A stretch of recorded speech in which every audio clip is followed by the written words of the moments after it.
está grabando.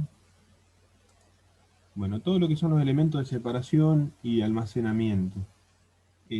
Básicamente esto porque de alguna forma quizás nos va a servir como input para bueno, ya empezar a alinear y a centrar un poco la materia. Eh, Vamos a ver que incluso, hay algunos elementos que pueden servir para separación y para almacenamiento. Estos están enfocados en los skimmers, en los separadores bifásicos, en lo que es el foco de separación, y después todo lo que es almacenamiento.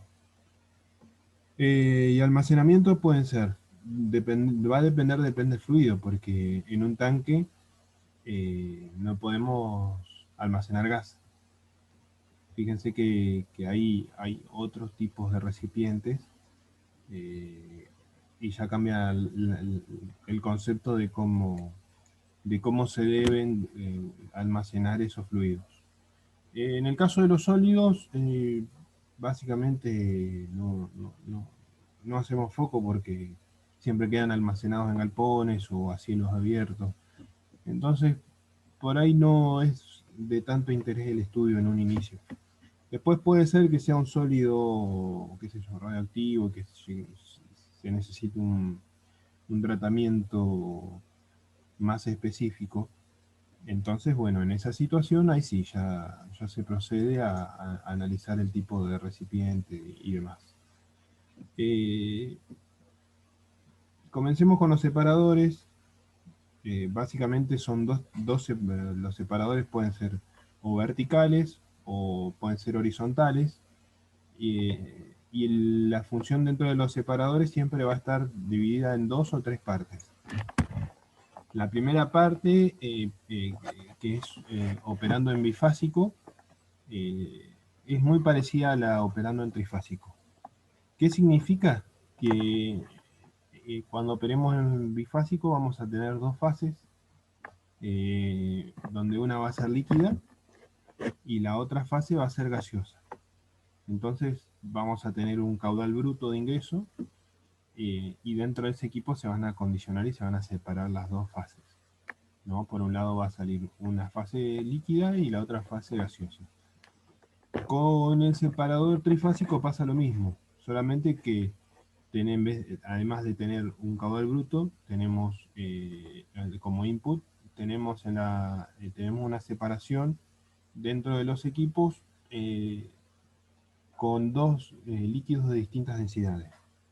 Agua y aceite en la industria se utilizan mucho para acondicionar agua de producción y lo que serían petróleo o algún condensado liviano, y para eliminar el gas. Eh, Después vamos a ver por qué es la necesidad de tener esas operaciones unitarias, ¿no? Pero básicamente es para acondicionar los líquidos y que su almacenamiento sea más seguro. Y despojar ese gas que tenemos, eh, y ya tenerlo a algún punto más seguro, un venteo más seguro. Eh, Les voy a compartir, mi pantalla. Déjenme ver acá. Bueno, estuve vieron que con esta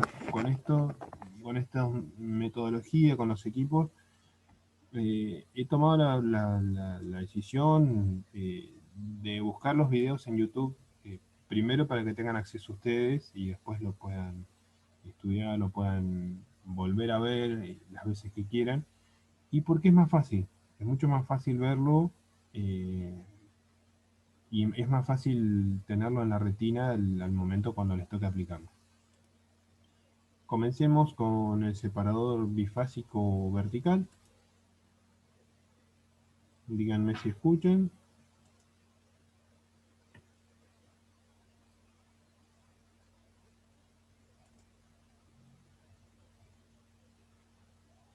¿Escuchan bien ahí?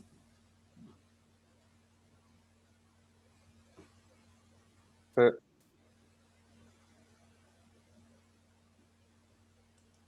Bueno, antes de seguir con esto, fíjense que, nuevamente, ¿Qué es lo que tiene? Más allá después de cómo esté instrumentado. Por un lado está la entrada de fluido, por la parte inferior, ¿no? ¿Qué tenemos en la parte inferior? La salida del líquido y el drenaje.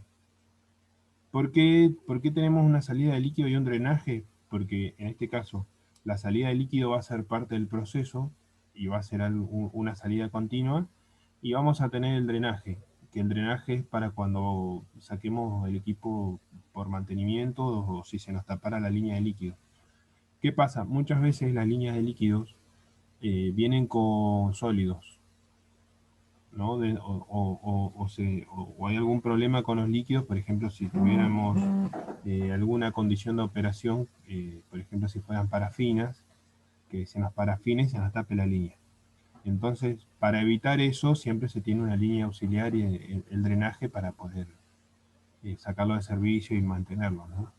Y fíjense que la otra salida está acá arriba, a la derecha, que es la salida de gas, ¿no? Entonces tenemos una entrada de un fluido que está, en este caso es agua, petróleo y gas, y queremos la salida de líquido, o sea, el agua y el petróleo, como una sola fase líquida, y la otra fase ya es una fase gaseosa, que es la salida de gas. Después, fíjense donde ya empezamos de alguna forma a, a integrar conceptos, ¿no? Fíjense que acá arriba, ¿qué es lo que aparece arriba a la izquierda? Aparece la válvula de alivio, ¿no? Entonces, fíjense que algo que vimos en la clase anterior, no, la primera clase que vimos válvulas, o sea, hace dos clases atrás, fíjense que ya estamos viendo dónde los equipos tienen las válvulas de alivio. Después hay un sistema de control asociado que es el control de nivel con flotador y el nivel visual, que en este caso no tiene telemetría, es un equipo quizás que puede funcionar aislado. Entonces, de alguna forma se tiene ese visor. Entonces, ¿qué va a pasar? Dentro del fondo del equipo, donde voy a tener el líquido, donde voy a tener la interfaz de trabajo, voy a tener este visor o level glass, como se los conoce, para que ustedes puedan ver qué nivel de líquido tienen en el equipo. Qué sé yo, si se pasa el equipo y esta va a ser la ventana de operación. Si ustedes se pasan de nivel en este visor, quiere decir que lo inundaron, y si bajan de este equipo, quiere decir que están mandando gas a un lugar que no tienen que mandar gas. Entonces, esto es el parámetro de seguimiento en campo. Los van a ver, después si quieren ahora buscamos una foto y no es nada del otro mundo.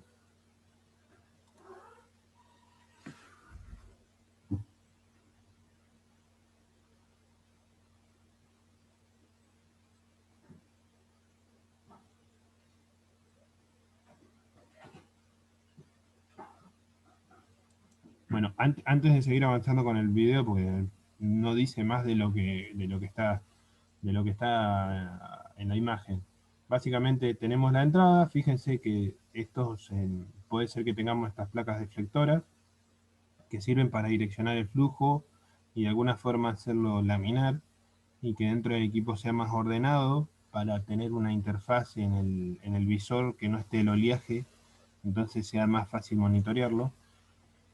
Eh, y esta placa es para reducir la turbulencia, ¿no? Entonces, como el fluido va a venir con una presión mayor a la del equipo, entonces tenemos esta placa para orientar el flujo y reducir ya, empezar a bajarle la velocidad del fluido. Fíjense que acá esto sería agua y petróleo, y fíjense que ya se empieza a despojar el gas. Esto que se ve arriba es como si fuera una malla, y esa malla se llama demister. Es muy común verla en todos los equipos donde tengamos gas, y esto básicamente le da superficie de contacto al demister. Esta puede ser una pregunta de parcial: ¿cuál es el objetivo de los demister, ¿no? Dar superficie de contacto para que los líquidos que van arrastrándose, ¿no? En el gas, porque el gas, al estar en contacto con el agua, o el agua del petróleo, con la fase líquida en sí, lleva arrastrada agua en su corriente. Entonces, para tener un gas más seco, se hace coalescer, y en el demister la única forma es teniendo superficie de contacto. Esto es como si fuera una esponja de metal donde el gas tienen contacto y básicamente lo que hace es condensar ahí el agua y el gas se va seco en la salida, ¿no?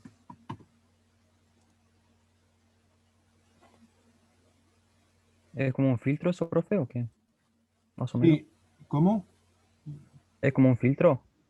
Es muy parecido a un filtro, pero es un poco más gruesa la malla del demister. Eh, lo podemos buscar también, si todo eso está en internet, así que demister básicamente viene de mist, que es niebla en inglés, y de sería para eliminar la niebla. Eso sería, así que por ahí si lo quieren buscar, eh, van a ver que es como si fuera una esponja de metal grande, que lo que le da al gas, fíjense que acá es como si tuviera distintas texturas. Este video me pareció que está bueno porque para arrancar es algo bastante básico. Ahora buscamos el relleno del demista. Esto, de hecho, puede ser un relleno ordenado, puede ser un relleno desordenado, pueden ser anillos de raying. Hay un montón de alternativas. Eso hablando siempre de lo que serían rellenos del tipo metálico. Pueden ser los mismos anillos de raying, pueden ser de porcelana. Es algo que dé superficie de contacto. Si tuvieran dentro de los rellenos desordenados, después lo van a ver en operaciones unitarias, esto, cuando estén en cuarto año.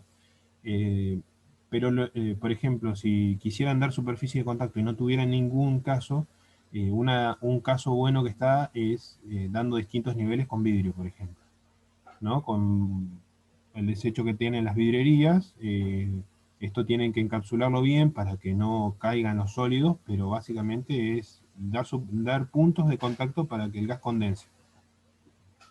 Así que bueno, lo van a ver en operaciones unitarias los distintos rellenos, pero podemos buscar alguno genérico, algún relleno ordenado.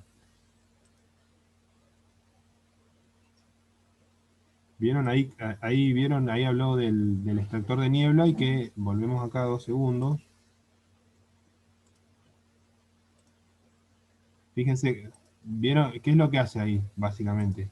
Empieza a aparecer el gas y, y lo que hace, ¿cuál es? Eso es lo que hace, ¿no? Entonces el gas se va seco, no mandamos líquidos hacia gas hacia un lugar que no queremos mandar líquidos, y el gas se va lo más seco posible. Eso es para ahorrarse problemas operativos en otro lado y tener un mejor tratamiento. Es parte de nuestra labor identificar esto.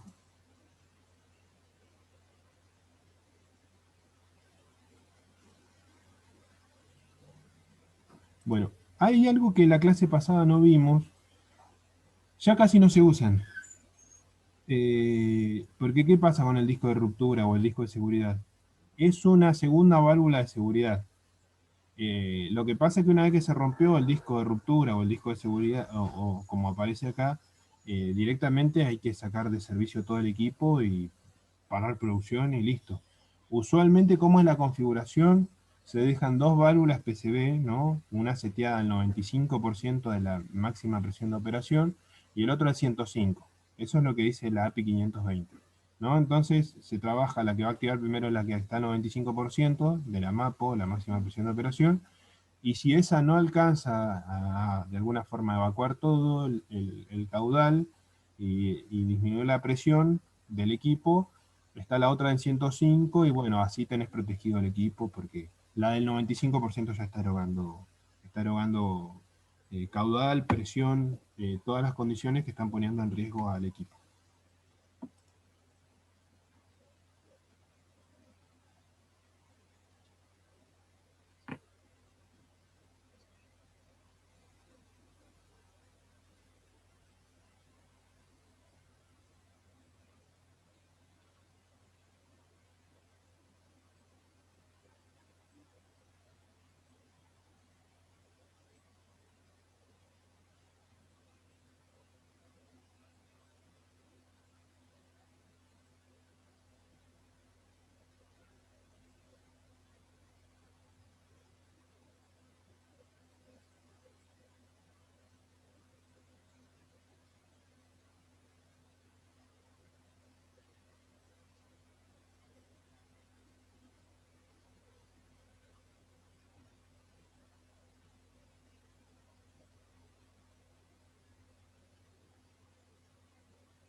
Bueno, ese es el separador bifásico. Básicamente, nuevamente, cuál es el principio de operación? ¿Por qué se llama bifásico? Porque tiene dos fases, una líquida y la otra gaseosa, ¿no? Entonces puede ser, qué sé yo, si son tres fases, ¿por qué son tres fases? Porque hay un líquido con distinta densidad que el otro. Como el que vamos a ver ahora. Este no es. Bueno, empecemos con que de este es de una empresa que ha confeccionado, se ve que se dedican a la construcción de equipos.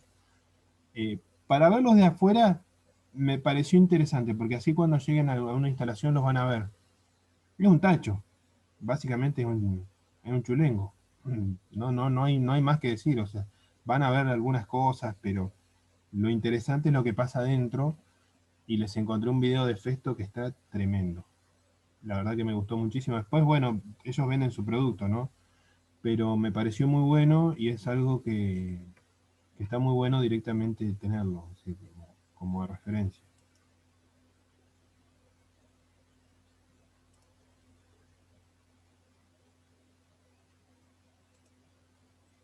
Profe, una pregunta. ¿Estos videos tienen audio? Sí, sí, justo por eso les preguntaba si lo estaban escuchando. Ah, no, capaz que es mi compu. No, yo no los escucho, pero quizás es Probablemente, mi compu. de todas formas yo se los dejo pegado y quizás dentro del video de referencia que nos va a quedar grabado es mejor que no estén. Después véanlos, Majo, porque por ahí se va a mezclar un poco con el audio del equipo, ¿no? Sí, sí, sí, mejor. Gracias. Bueno, esto lo van a ver así, directamente. Fíjense que acá, ¿qué pasa? Este sería el separador bifásico, ¿no? El trifásico. ¿Qué pasa? Acá, volvamos. Esta sería una de las vistas del equipo. Y fíjense que ven acá que tenemos dos salidas, donde sale una, esta es una salida y acá tenemos otra. No sé si la llegan a diferenciar. Ahora cuando avance el video lo vamos a ver, pero fíjense que salen dos líneas verdes, ¿no? Y acá arriba sale, acá tendríamos la entrada, acá sale el gas y acá tenemos la alimentación.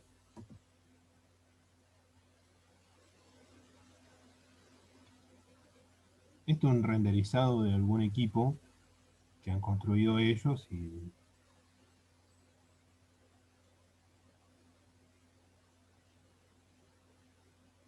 bueno, fíjense, ¿qué va a pasar? El producto entra por acá arriba, este sería el ingreso, y a diferencia del otro, el otro puede ser trifásico también.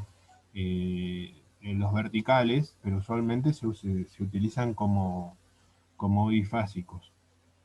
¿Esto qué pasa? Al tener dos salidas, le damos en la punta, siempre una de las puntas va a estar el condensado, o el hidrocarburo, o el fluido de menor densidad, y en el medio, fíjense que acá tenemos, todos estos son grifos.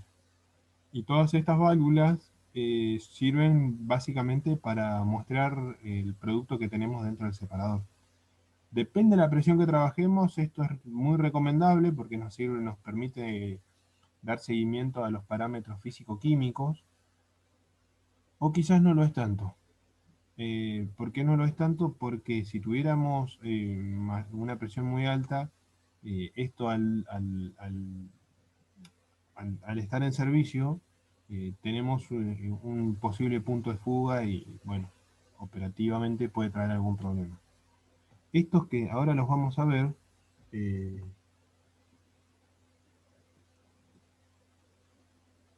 se me tildó de amigo. Hay veces, fíjense que acá habla del PLC, ahora es una lástima que en este caso no se escuchen, eh, pero acá hay veces que se dejan aislados estos equipos para dar control. Y acá hay una computadora que se llama PLC, Program Logic Controller. Entonces lo que hace el PLC básicamente es controlar las variables de proceso eh, con un programa que tiene cargado. Entonces, ¿qué pasa? Recibe información de los instrumentos y de alguna forma hace lo que haría un operador. eh,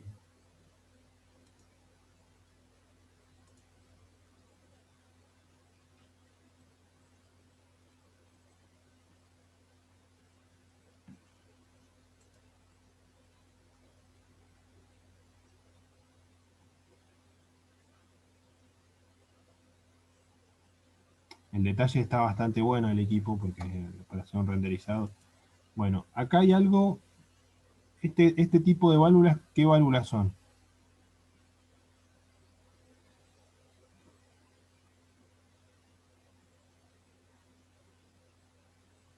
¿El globo?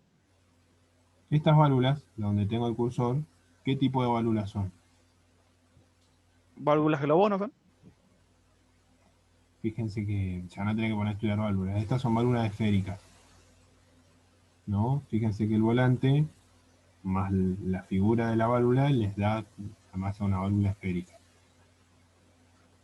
Esto puede ser que sea una válvula globo, si bien no está tan bien explícito en el dibujo. ¿Por qué? Porque la que es una válvula globo es esta, solamente que está automatizada. Y esta es una válvula esférica, solamente que está automatizada. ¿Qué tienen además de esto? Esta es una válvula globo, usualmente, ¿no?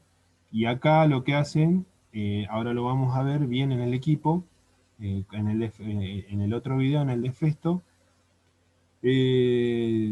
abre o cierra en función de la señal que le estén mandando los transmisores de nivel. Si esto se rompe, cierran acá, cierran, eh, cierran acá, ¿no? Aíslan la válvula de control y abren el bypass del equipo. ¿Qué significa un bypass? Es un punto de donde viene la línea de proceso, que es un atajo, ¿no? Entonces, acá ¿qué pasa? No estamos tomando el escenario de control, y sí estamos tomando un escenario de control manual, ¿no? Ese sería el bypass. Y esto que se ve acá es una válvula que sirve para por ejemplo, si tuviéramos un muy bajo nivel de agua, ¿no? Porque acá está pasando el agua, y si tuviéramos muy bajo nivel de agua, para no mandar gas a un tanque, que es donde iría el agua, evitamos mandar el gas dando el cierre este, ¿no? Entonces, en vez de cerrar una válvula de estas, hay una válvula análoga que es esta SDB, que significa Shutdown Valve. Esas serían las siglas de SDB, que darían el cierre ante un bajo nivel. Bueno, pero no los quiero mezclar. Después veremos, ¿no?, cómo es el escenario de control. Esta es otra SDB, ¿no? Fíjense que también son válvulas esféricas, que ante un evento, ¿qué pasa? Dan cierre.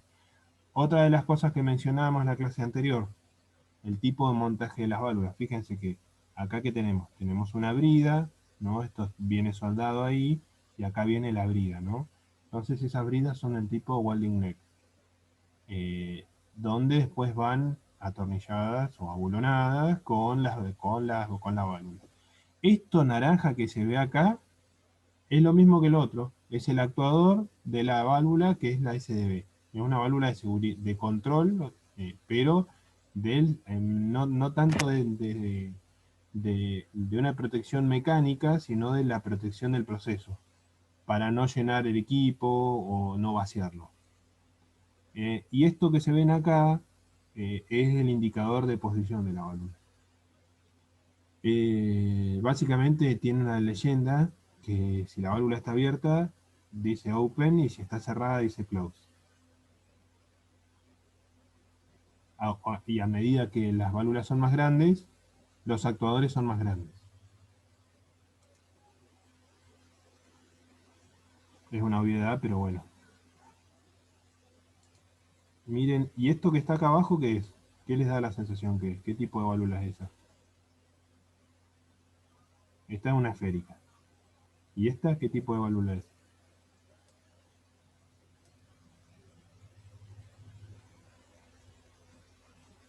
No tiene volante, empecemos por ahí.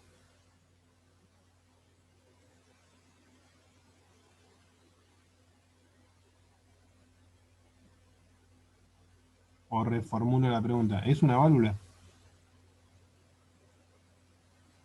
Es esa que tiene el flotador que que permite la circulación por un fluido, pero no por el otro. O sea, vos decís, Valen, de que va en un sentido únicamente, ¿no? Que no podemos tener un retorno al fluido. Claro, no me acuerdo del nombre, pero era así el funcionamiento. Es una válvula de retención. ¿Está bien? Esa es una válvula de retención.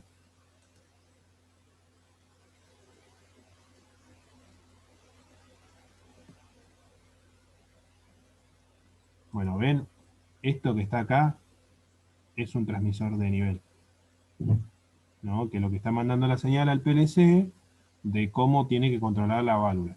Y estos que están acá, ya los vamos a ver. Fíjense que esta es otra SDB, las válvulas manuales, otra válvula de retención, ¿no? Esto, fíjense qué es. Esto es un caudalímetro. Ya lo vamos a ver y cuando veamos cómo computar caudal.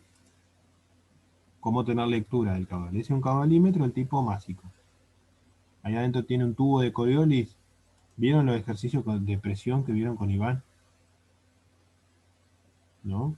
Donde como por una restricción de un orificio, ¿no? Y tenemos distintas presiones en esta zona. Si el fluido circula así, acá vamos a tener mayor presión que acá, o si circula en este sentido, acá vamos a tener mayor presión que acá. Entonces, la caída de presión nos va a indicar qué cantidad de caudal circula. Bueno, esas son cosas que pueden llegar a entrar en el parcial, ¿no? Ya empiecen a imaginarse más los equipos y a estar un poco más inmersos en él. Bueno, acá, ¿vieron que acá se ven unas placas deflectoras, ¿no? Que es como si fuera son placas que están agujereadas. Bueno, el fluido va a entrar por la línea que está acá a la derecha, ¿no? Entra y para que se ordene el fluido, lo que hacen esas placas es de alguna forma hacerlo laminar y ordenarlas, ayudarlo a las dos fases líquidas, ¿no? Que el líquido más pesado vaya abajo y se junten con la mayor cantidad de caudal, de volumen quiero decir, y arriba con lo mismo, con el de menor densidad. Y la placa que está en verde es el rebosador. Se los digo en español, ¿no? Es como si fuera el rebosador de las milanesas. Bueno, ¿por qué? Porque el líquido, ¿qué va a pasar? Va a rebasar para el otro lado, ¿no? Entonces, ¿qué pasa? El líquido, el de la otra punta, es donde vamos a tener el de menor densidad. Acá vamos a tener el de la mayor de la densidad de los dos lados.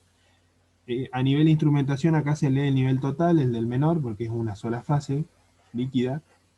Está en contacto con la fase gaseosa, ¿no? Y acá en este lado tenemos el líquido más pesado, el líquido más liviano y tenemos la fase gaseosa. Entonces tenemos tres fases. Esto hace que en este equipo el objetivo de este lado, acá es medir el nivel total donde tengo una sola fase. Donde tengo dos fases, ¿no? Y esto es una pregunta de parcial. ¿Qué mido? Mido la interfaz, ¿no?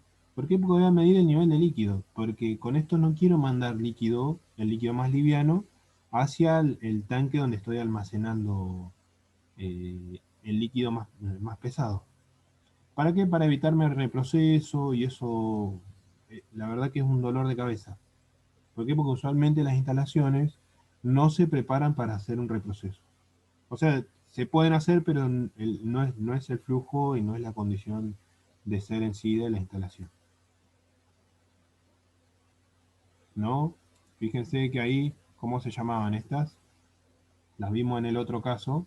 Estas son las válvulas de seguridad. ¿Y qué pasa? Como les mencioné previamente, se ponen dos. ¿Qué pasa? Se deja una en servicio, cuando se activa una, la otra se deja operativa. Y lo que se hace, acá se cierran las dos válvulas esféricas, se desmonta, se calibra y se vuelve a poner. Y se continúa operando. Eso es para tener el equipo el mayor tiempo operativo.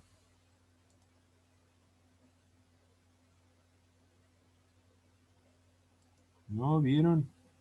Ahí tenemos las dos placas. Y acá donde entra el fluido, ¿qué pasa? Tenemos lo mismo que el otro caso. Tenemos el caso ¿no? Donde tenemos una plaquita deflectora que lo que hace es reordenar el fluido y forzar que en vez de irse ya de un chorro acá, ¿no? Que entre se junte acá. Esta línea que se ve al fondo acá es para eliminar barros, ¿no? Si tuviéramos mucha mugre, de acá todo esto lo colecta y lo drenamos.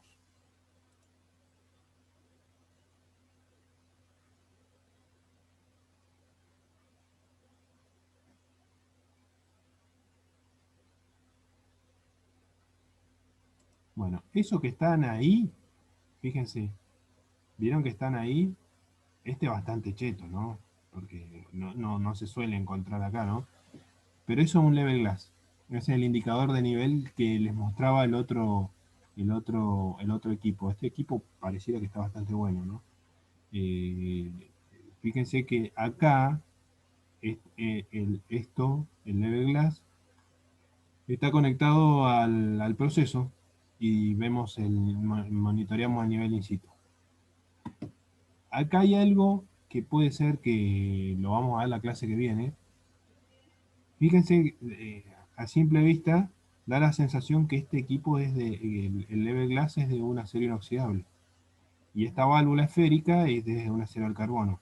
Ahí, en ese punto, ¿qué pasa? Tenemos dos metales distintos, ¿no? Entonces tenemos el metal de acero al carbono y el otro acero inoxidable. ¿Qué se suele hacer usualmente en esto? Poner primero el mismo material. Y si no tenemos, y es la condición así, que ya tenemos este equipo, para salvar esa situación se pone una junta dieléctrica, ¿no? Que lo que hace es evitar que se forme la pila, ¿no? El redox, como lo van a ver ahora en química general, con dos metales con un potencial químico distinto. Entonces, ¿para qué? Para que no se transfieran electrones entre sí y no tener un punto de corrosión, se pone una junta dieléctrica. Esa es pregunta de parcial también. Bueno, esto que está acá, fíjense, acá puede ser que esté sensando. En este punto, fíjense cómo se conecta. Acá no tiene la pinta, pero habíamos visto que los instrumentos se conectan mediante qué tipo de válvula. En este caso un standpipe, ¿no? Pero está conectado al proceso mediante una válvula. ¿Qué válvula tendrían que poner ahí para conectarlo a los instrumentos de campo?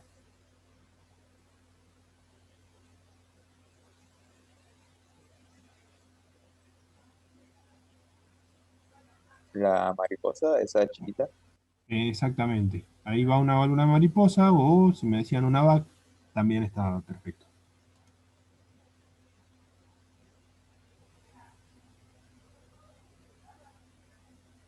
Qué lástima que no les tomo el parcial la semana que viene.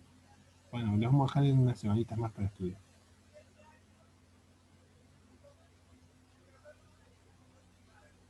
Bueno, esto lo que aparece acá también es un transmisor de nivel, ¿no? Donde sale la T esta, que fíjense que acá se ve el nivel y acá se manda la señal.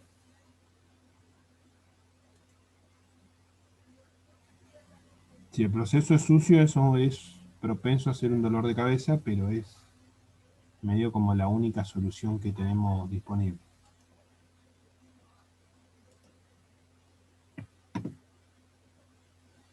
Bueno, ¿cómo vienen con...?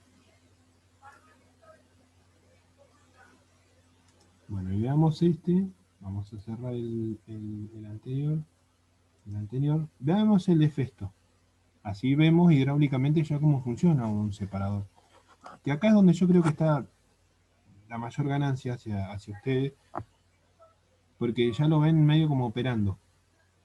¿Ellos qué hacen en esta situación? Se ve que tienen diseñado un equipo y el objetivo es ver reológicamente cómo funciona, cómo sería el sistema de control, y el objetivo del equipo, que sea de acrílico, es para que se vean bien las etapas reológicas de los líquidos, ¿no? Y de los gases. Cómo se separan, cómo funcionan en sí los líquidos, los comportamientos. y para que sirva de estudio, para gente que la tiene recontra clara y nunca vio cómo funciona la separación, y hay gente que está aprendiendo y es muy didáctico. Después, obviamente que en este caso, para esta gente es un...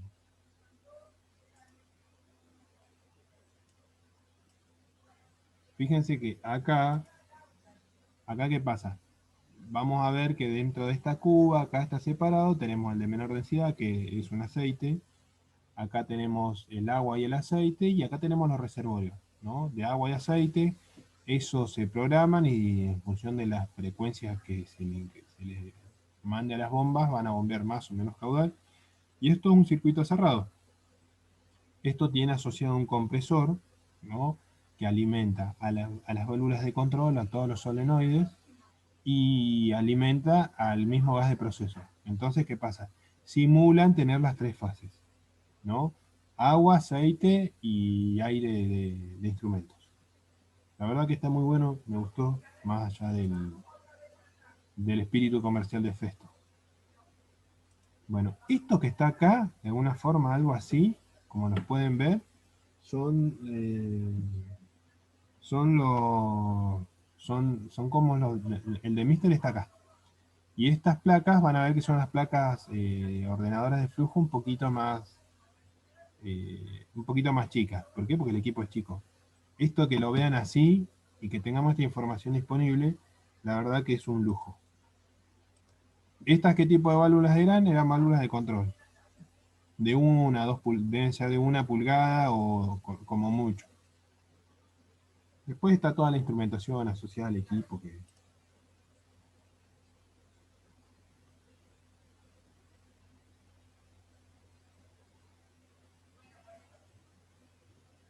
Bueno, fíjense que todo esto lo que hace, ahí los que ellos comentan, que bueno, que sirve como punto de partida. Miren ahí como, no sé si se llega a notar.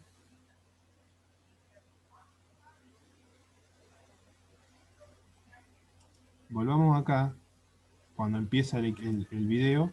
Vean acá cómo está entrando cómo está haciendo el ingreso, ¿no? Van a ver que acá hay una placa que es de acrílico, solamente que no se ve. Entonces, ¿qué empieza a pasar? Fíjense que acá la difusión de la fase, de las dos fases líquidas, también está la fase gaseosa, es como que no llega a ser del todo ordenado. Fíjense que acá sí ya las dos fases ya son más claras. Acá tenemos una sola fase líquida, más la fase gaseosa en el equipo, ¿no? Acá tenemos la fase gaseosa, la fase del fluido con la densidad, líquido con la densidad menor, y el líquido con la densidad mayor. Pero ¿qué tiene esto? Fíjense que de alguna forma el perfil, ¿qué empieza a pasar? Es medio desordenado al inicio. Y después, ya cuando le damos el tiempo de residencia, y ya se separan y ya son más ordenados. ¿Qué les parece? ¿La separación es perfecta? ¿O puede ser que acá vayan algunas trazas de densidad mayor y acá el de densidad menor? Sí, puede ser eso. ¿No? La separación no es perfecta, ¿no? Entonces, la dispersión de fases, y ahí es donde está el laburo como ingenieros cuando les toca ingenieros de proceso de este equipo, ingenieros de producción, como lo quieran llamar, ¿no? Que estén metiendo la cabeza, el foco en el equipo para tener una mejor contabilización de su separación, ¿no? ¿Qué van a hacer? Van a tener que tratar de optimizar esta interfaz. Acá es hermoso y divino porque son fluidos muy limpios y lo único que hacen es separarse. Y deben ser con una densidad, debe ser este líquido de densidad menor, debe tener una densidad muy baja con respecto al agua, ¿no? El agua usualmente es de este color. Cuando ustedes se toman un vaso de agua en su casa, ¿tiene ese color celeste? Eso yo lo he visto en los lagos de la cordillera únicamente. En el mar del Caribe nunca fui, siempre lo vi por foto, ¿no? Pero fíjense que ese color, seguramente, cuando han hecho la operación esta, le han puesto algún indicador para que sea más notoria la separación.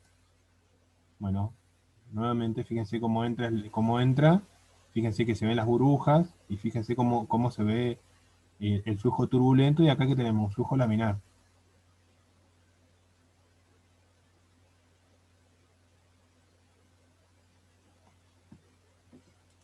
Bueno, acá en este caso, fíjense que todas estas placas están inmersas. Entonces, ¿qué hacen? Fuerzan la separación. Y acá fíjense que se ve como una espuma, ¿no? Entonces, ¿qué hace? Entra por acá y acá ya se encuentra con las placas deflectoras que vimos en el otro. En este caso tienen una sola porque seguramente la ingeniería, el cálculo que han hecho del equipo, les dio que con una estaba bien. Y después con estas placas ordenadoras de flujo, la separación era ideal. ¿Qué es lo que le llama la atención de las dos fases que tenemos de los dos líquidos? Hay un punto que es de interés. A ver, ya que estamos... Para que no hable yo nomás.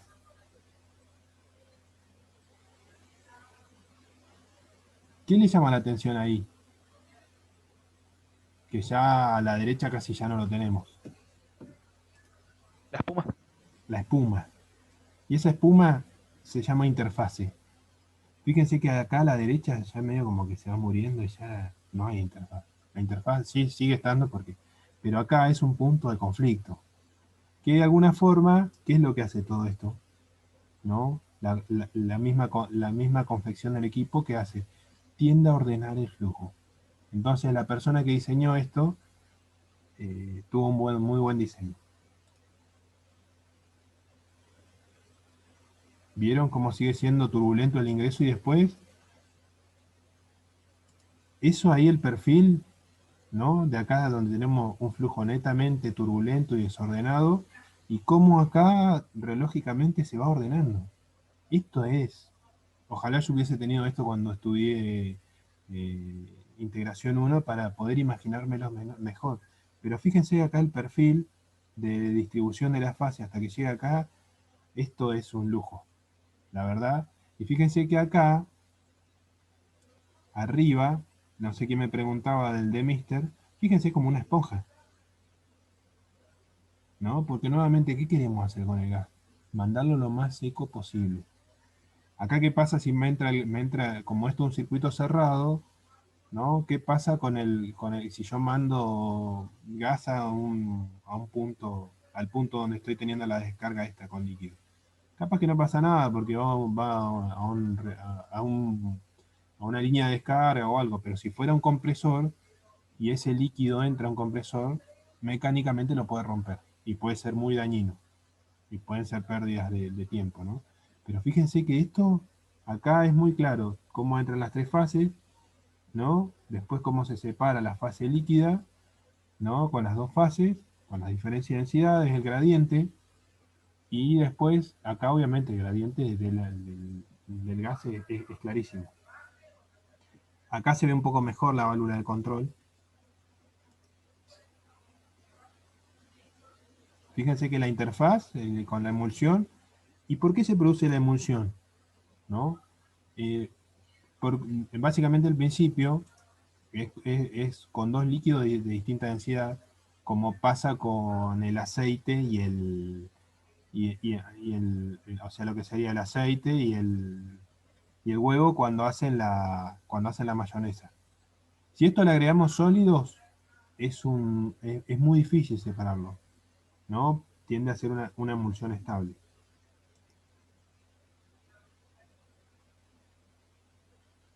Fíjense que les muestra el perfil de la interfaz y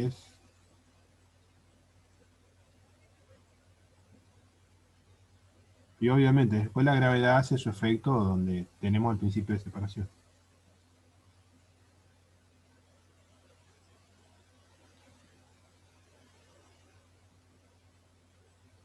¿No?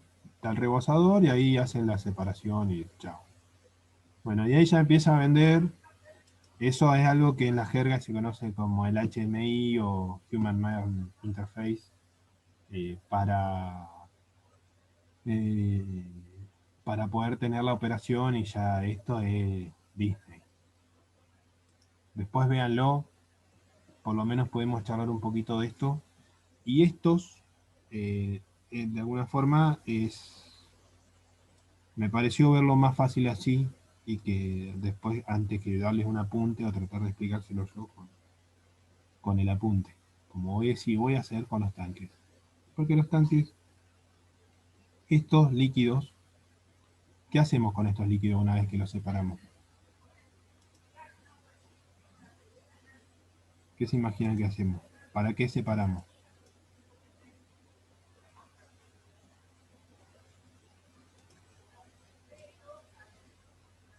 ¿Cuál es el objetivo de?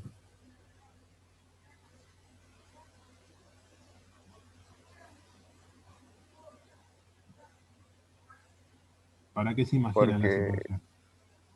porque quizás nos interesa un líquido y el otro no, o porque queramos que los líquidos se mezclen de una manera distinta. Es así. El caudal es así, es sin tantas vueltas y es un líquido que a vos te interesa como que no, ¿no? Usualmente después estos líquidos van a un punto de tratamiento, eh, o sea, se separan y después van a un punto de almacenamiento. ¿Dónde se almacena? En tanques, ¿no? Déjenme buscarlo. ¿Están viendo ahí el PDF este? Bueno, este me Sí, pareció profe. que estaba re bueno porque habla de esferas, ¿no? Esto es para almacenar gas, básicamente, ya sea en mayor cantidad o menor cantidad. Ahí les da la introducción y demás. Fíjense que para almacenar líquidos usamos gas, usamos tanques, disculpen, tanques de proceso. Este es un tanque bastante grande, de 3.260 metros cúbicos, un tanque grandecito, bastante grande. Fíjense que esta es la escalera, y es una escalera bastante generosa, porque va sobre la superficie del tanque, ¿no? Y estas son esferas. Y las esferas son para almacenar gas, ¿no? Entonces ya tenemos los dos puntos de partida. Si le mostramos una foto, nos tienen que decir para qué sirve cada, cada recipiente. ¿Cuál es la diferencia y cuál es el objetivo principal de cada equipo? Bueno, el objetivo principal es el que mencionamos, almacenar líquidos y almacenar gas. Pero la diferencia conceptual más allá del tipo de fluido que, que están, que almacenan, es la presión a la que lo almacenan. ¿Qué pasa? Los líquidos son compresibles, que es lo que vieron en química general. Prácticamente no. Y se puede considerar como que no, son prácticamente incompresibles. Dependiendo del líquido, dependiendo de las condiciones, pero son prácticamente incompresibles. Los gases sí, ¿no? Y después por una distribución de fuerzas en la esfera, eh, por eso una esfera tiene mayor capacidad de almacenamiento que un cigarro o que un Zeppelin, ¿no? Como se los conoce. Quizás vieron en la ruta, por ahí los han visto cuando están en los camiones que son los Zeppelin que transportan gas también, los gasoductos virtuales, como se les dice en la industria. Este tipo de equipos funcionan a altas presiones. ¿Por qué? Porque a medida que vos comprimís más el gas y tu equipo te lo de alguna forma, desde el punto de vista de integridad, mecánicamente te lo soporta, podés meter más gas y acá tenés mayor capacidad de almacenamiento. Esto es a presión, a mayor presión, mayor almacenamiento. Obviamente hasta la presión, máxima presión de presión de operación que tiene el equipo. En este caso operan a presión atmosférica. ¿Y dónde lo vimos? En las válvulas de presión y vacío. Las válvulas de presión y vacío, fíjense qué les va a decir. Que les van a decir que la idea es que operen a presión atmosférica. Bueno, después habla de los tanques atmosféricos. Esto se los voy a dejar así como está. No lo voy a traducir a un apunte nuestro porque me parece que está bastante bueno. Pero lo más común en la industria lo que van a ver son los tanques de techo fijo, ¿no? ¿Qué sería este? Este es un tanque de techo fijo. Es, es un tacho con un techo metálico. Tiene una estructura, obviamente, ¿no? Y tiene unas columnas interiores para que el techo no se venga y no haga fuerza sobre todo el cilindro, sobre todas las paredes del tanque, Y después con el tema de la escalera también es un tema del cálculo, pero bueno, todo eso está en la API 650. Bueno, los tanques de techo fijo, ahí habla de un montón de cosas, después léanlo. Después puede ser de tipo techo cónico, techo de sombrilla, los tanques del techo de domo. En este caso, ¿qué pasa los tanques de techo de domo? ¿O qué son estos? ¿Qué pasa? De alguna forma, esto es, primero tiene un punto de diseño similares a los otros tanques, ¿no? Pero ¿para qué está toda esta estructura? ¿Por qué? Porque esto, de alguna forma, es para disminuir las mermas de gas, ¿no? También, esto, si los que están en Winkle salen a caminar, lo van a ver en la refinería. ¿Qué empieza a pasar? Estos tanques, cuando se almacenan, y si tuviéramos un fluido multicomponente como es el petróleo, ¿qué empieza a pasar? Se empiezan a separar imagínense en verano, lo empezamos a bombardear con temperatura, empieza a dar la incidencia del sol, se empiezan a evaporar, ¿no? Entonces al evaporarse, ustedes recibieron capaz, no sé, vamos a poner 100 metros cúbicos. Entonces, ¿qué pasa? Si empezamos a darle temperatura, la PCB, la presión, la PBSB, la válvula de presión vacío, cuando se va a empezar a abrir, ¿por qué? Porque los livianos se van a empezar a despojar y vamos a tener mermas por evaporación. En cuestión, cuando tratemos todo ese petróleo que tenemos disponible, ¿qué pasa? Tenemos, capaz que perdimos 2 cúbicos, 3 cúbicos de petróleo. ¿Y lo perdimos en dónde? A la atmósfera. Entonces, de alguna forma, esto tiene una estructura un poco más robusta, ¿no? Anclada al tanque, y estos tanques del domo S lo que tienen en función es para disminuir las mermas y tener la especie de lo que sería el separador con un líquido más estabilizado y no perder nada. Estas líneas que se ven en rojo así, esto ya no es de parcial, es un contenido para ustedes. Pero ¿qué pasa si se prende fuego un tanque? ¿Qué hacemos con ese tanque? Primero, es muy difícil que se prendan, pero se han prendido fuego en la industria muchísimo.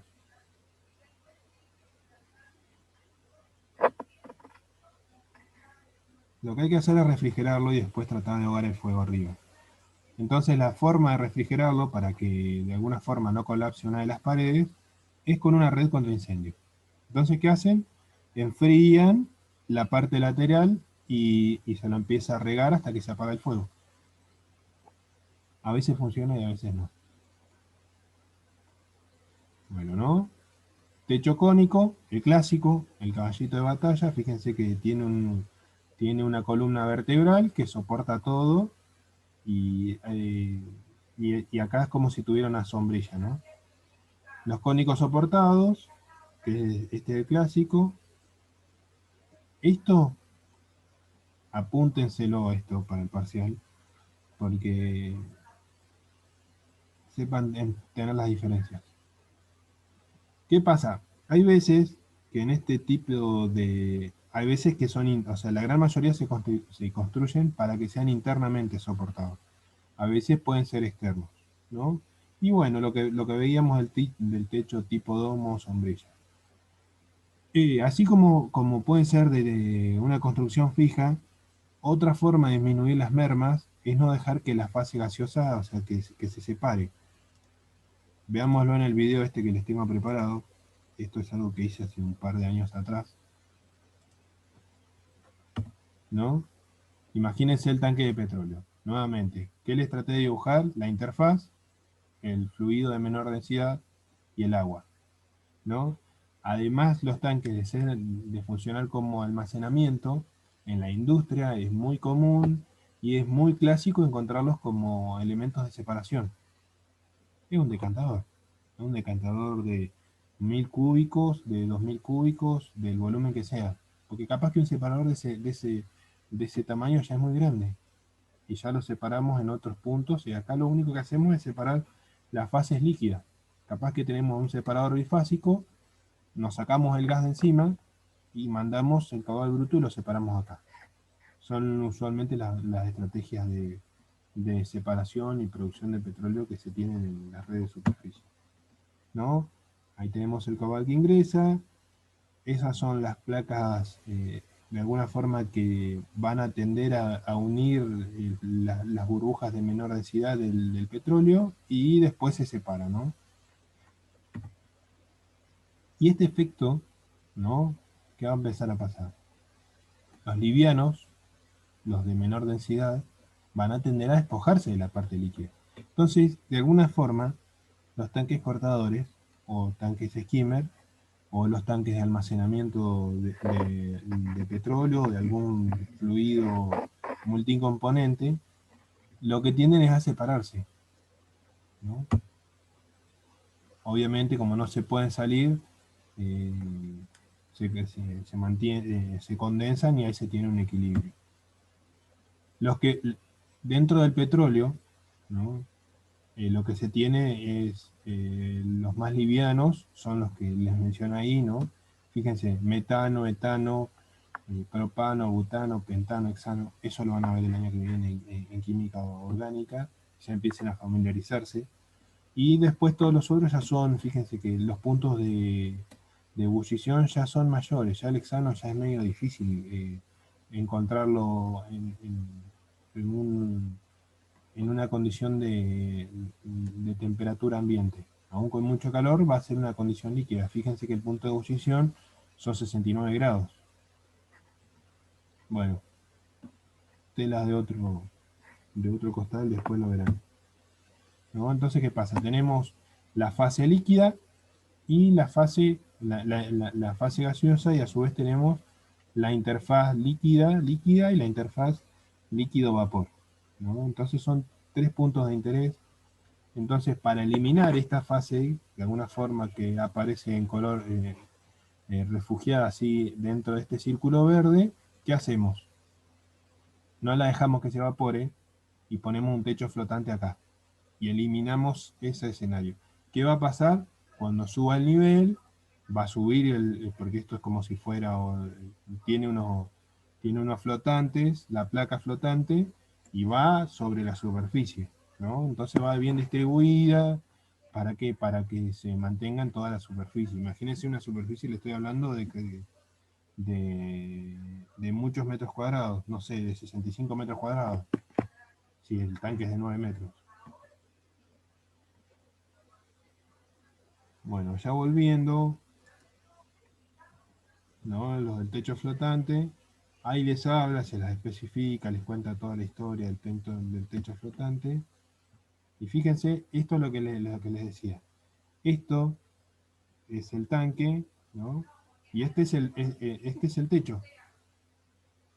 Estos pontones, o sea, ustedes se pueden subir. Esto tiene una escalera, ¿no? Que va colindante a la estructura. Y acá abajo, lo que estaría en esta parte inferior, es el líquido. Así que bueno, denle una mirada a esto. Tiene esta forma, ¿para qué? Porque acá como van los flotantes, ¿no? Y la tensión superficial de los líquidos, ¿cómo son? Por eso no son rectos, ¿no? La gota de agua, cuando tienen una gota de agua nomás en la mesada, y fíjense cómo queda. A ver, busquémoslo, así trato de hacer un poco más.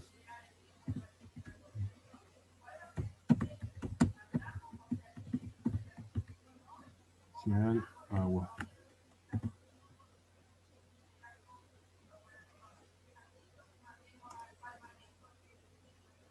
Bueno, fíjense en esto, ¿no? De alguna forma, lo que va a pasar es esto. Pero no encuentro ninguna foto, ¿no? Esta, fíjense que el agua, ¿no? Tiende a tomar esta forma. ¿Por qué? Porque el capilar se forma de esta forma, ¿no?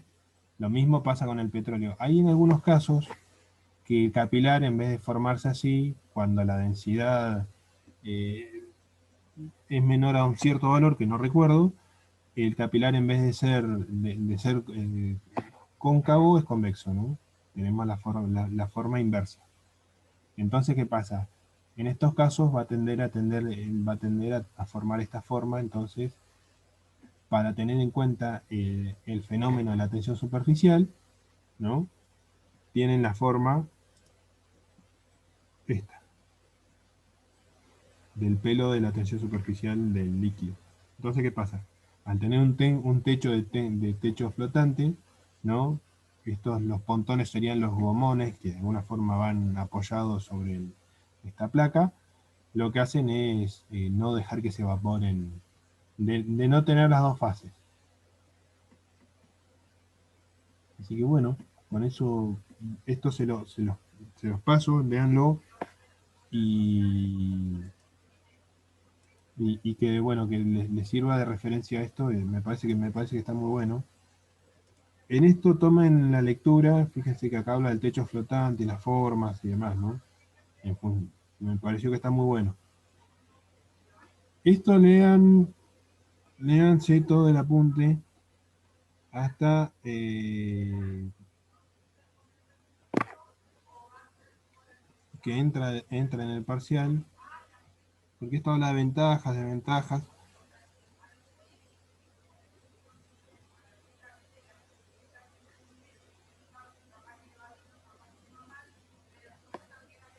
Bueno, acá habla de los recipientes horizontales, ¿no?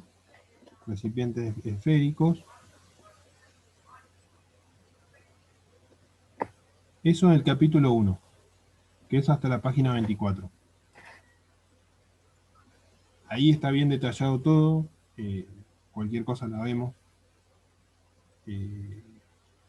Pero bueno, ahí cubrimos líquidos y cubrimos almacenamiento de gas. Hay algo que me pareció que está bueno, y se los comparto acá brevemente, así vemos aunque sea por ahí un problemita aplicado en tanques.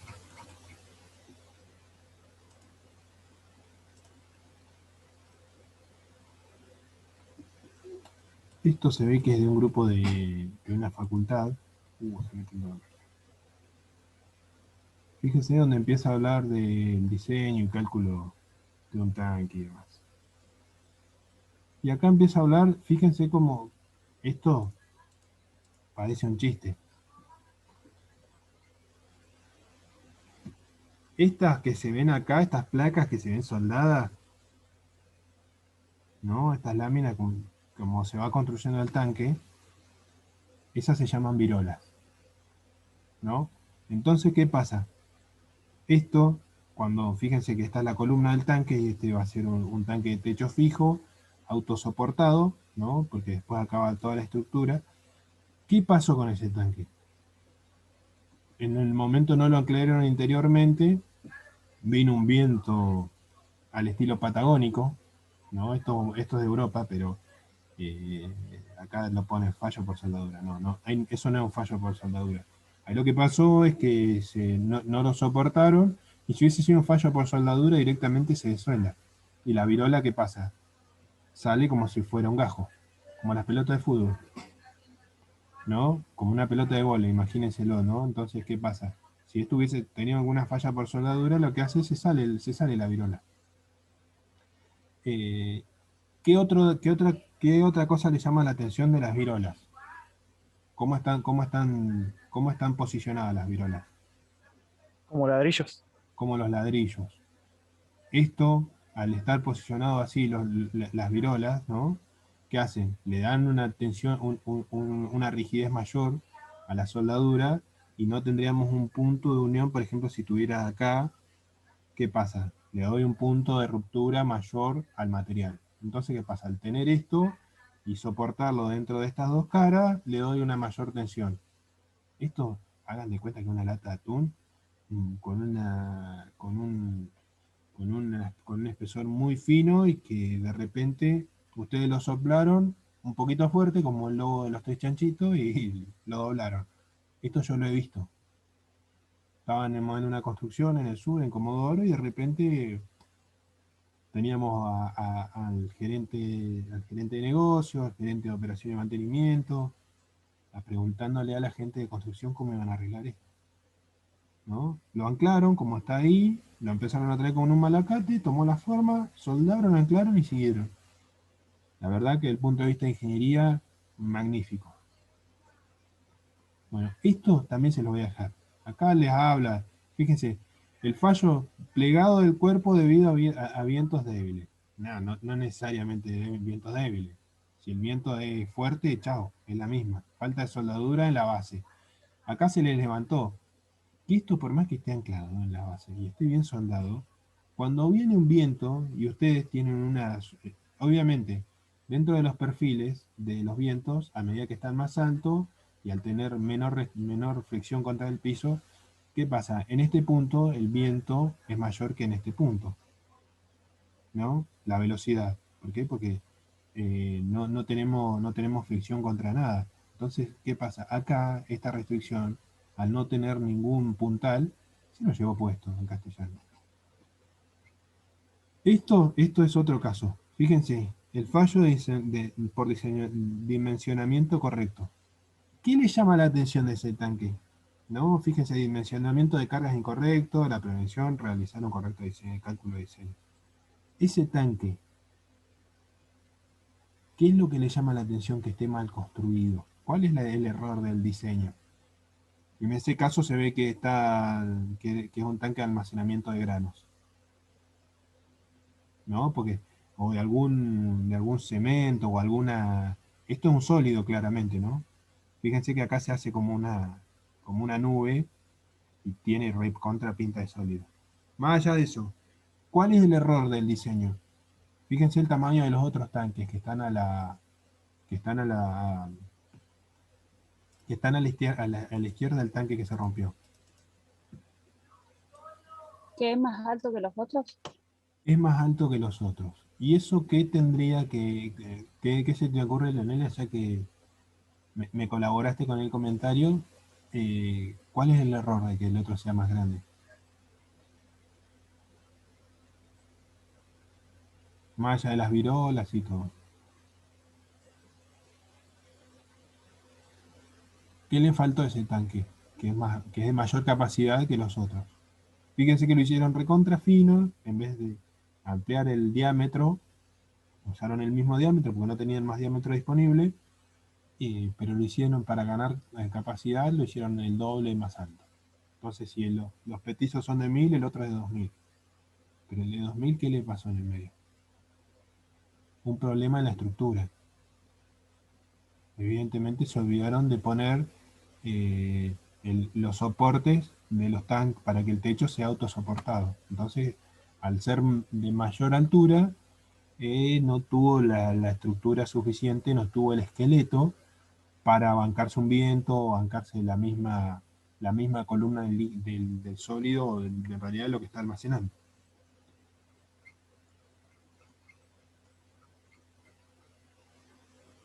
Bueno, vamos con este. Este es otro caso. Esto no entra en el parcial, pero es lindo que se lo lleven, porque esto lo van a ver. Este es un tanque, ¿de qué se lo imaginan al tanque ese? ¿De qué material? Cemento. Fíjense Pareciera. que pareciera que es de cemento, ¿no? Que es un australiano grande, ¿y qué pasó? El fraguado, con los años, ¿qué le empezó a pasar? Encontró un punto de fisura. Probablemente, y eso no hay forma de arreglarlo. Es tirar y volver a hacer, ¿no? Entonces se hacen estudios de los materiales, de las fallas, las grietas. De esto hay toda una especialidad atrás. Integridad de los materiales. Estudian corrosión, la verdad que está bastante buena la orientación esa. Fíjense, este es de cemento el tanque, ¿no? Son grietas con filtrado de líquido, ¿no? Se ve que este es un tanque de algún lugar donde hacen tratamientos de fluentes cloacales o algo para el estilo. Estos tanques también, ¿saben dónde los pueden llegar a ver? si están acá, que yo los he visto en el EPAS. ¿No? Digo, estando acá en Cotralcó y Plaza Winkle, pero para evitarse la mantenibilidad y como el cemento es muy duradero, ¿cuál sería la solución a la ingeniería esta? Ahora es romper y volver a hacer. Pero para tener los reservorios lo que hacen es encofran y hacen la pared más gruesa con un hierro más grueso. Y ahí ya entran los ingenieros civiles. Pero ¿qué pasa? En los reservorios de agua, por ejemplo, que se pueden llegar a ver acá y que están hace años, que con el agua que traen desde el río Neuquén y van almacenando, o sea, desde Buena Esperanza, son así los tanques. Y no son tanques de, de acero al carbono o acero inoxidable o lo que sea, son tanques de cemento. Bueno, fíjense que acá de alguna forma le van a tratar de hacer un arreglo. Esto es algo, fíjense, un caso típico de la industria, ¿no? Este es un caso de un tanque de acero al carbono. Fíjense que es un fallo por corrosión, evacuación de producto, ¿no? El tanque se pinchó y la razón es la corrosión. Prevención, eliminación del área corroída, o sea, lo que hay que hacer es sacar todo el producto, cortar la virola y poner una nueva.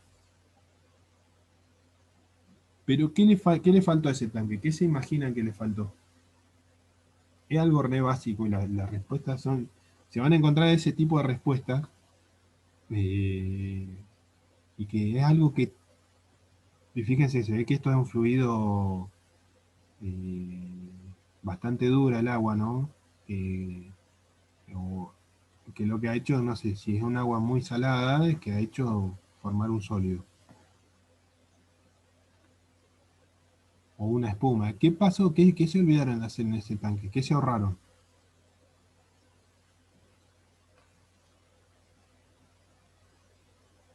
No me tengo que meter adentro para ya saber qué es lo que le pasó. ¿Cuál fue la falla por corrosión? ¿Debido a qué causa?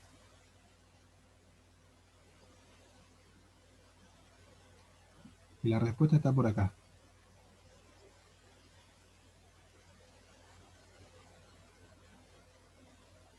Hubo fugas, ¿no? Sí, la fuga estuvo. Pero ¿por qué se dio ese pitting, esa corrosión? ¿O ese agujero? ¿Por qué se hizo? Por el óxido. Sí, se formó un óxido. ¿Y ese óxido cómo lo podemos prevenir? Ah, porque se llenó hasta el tope de tanque, ¿no? No, suponete que está diseñado para bancarse todo el volumen de llenado. Con el tiempo que empezó a pasar, se ve que tenía un fluido corrosivo. ¿Y qué es lo que no ha tenido el tanque? Ni interior ni exteriormente. No ha estado pintado.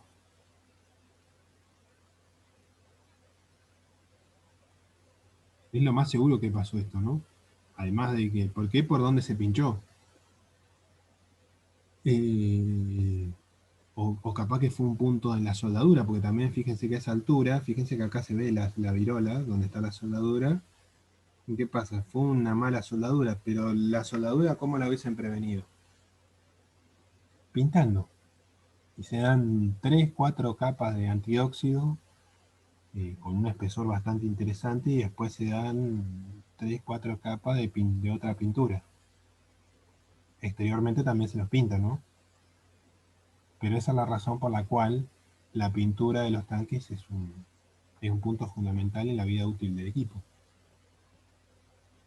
Fíjense que en esas cosas son cosas básicas. Pero que bueno, que si no están un poco...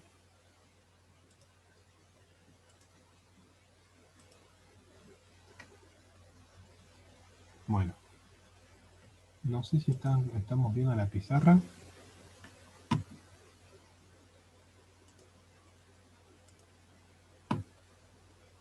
Bueno, por ahí saquen las calculadoras, así aprovechamos los últimos minutos y vamos a hacer un ejercicio. y me van a ayudar.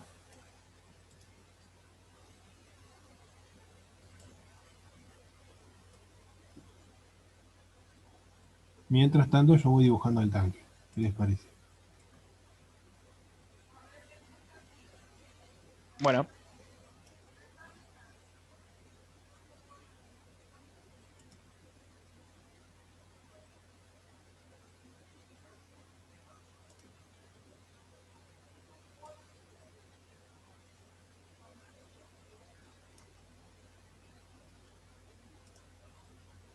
Se me pueden reír como se me rieron la otra vez, los dejo.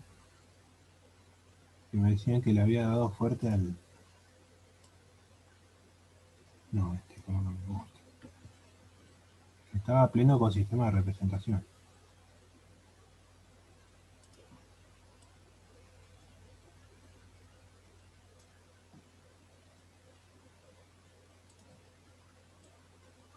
en realidad había sido un halago, profe. Ah, bueno, gracias. Había sido bueno, pero no importa. Bueno, acá, estamos acá con esto, ¿no? ¿Se entiende acá cómo venimos? Vamos a ponerle que es agua por ahora.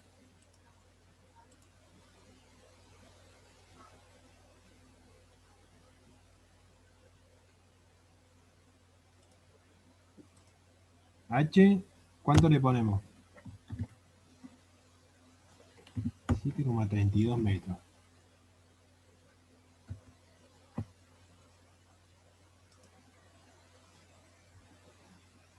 No, y sigue entrando el fluido.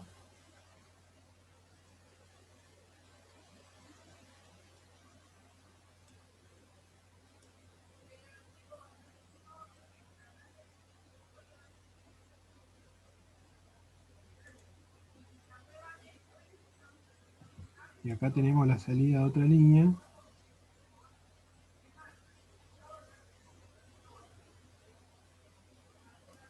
Le dibujamos una valvulita.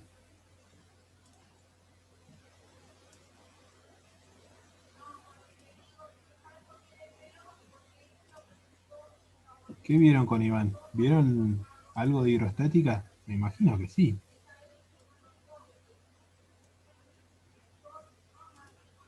So-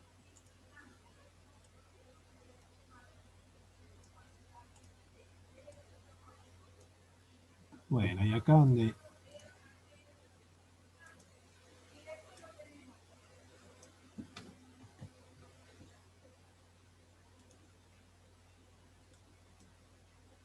Ah, no me gustó. Bueno, ahí está. Y a este dato le vamos a dejar... ¿Cuánto le damos a la salida?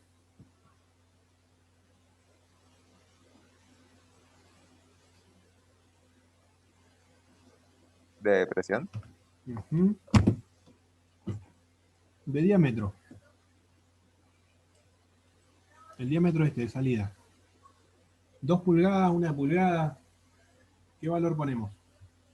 Lo estoy inventando acá con ustedes, así que... Para que sean cómplices míos, básicamente. 4 cuartos. ¿Le ponemos 1 1/4? Bueno,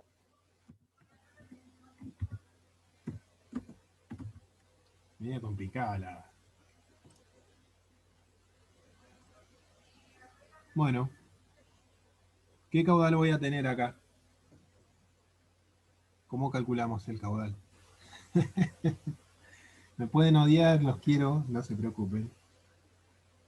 Después me lo van a agradecer cuando salgan a la industria y sean temerosos. ¿Qué caudal tenemos acá?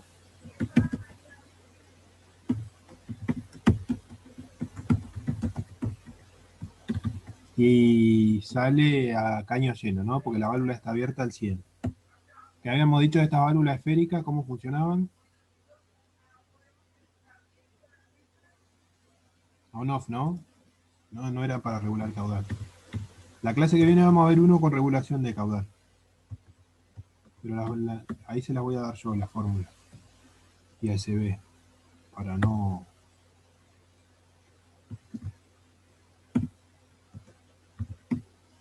¿Qué caudal tenemos acá? ¿Cómo calculamos el caudal?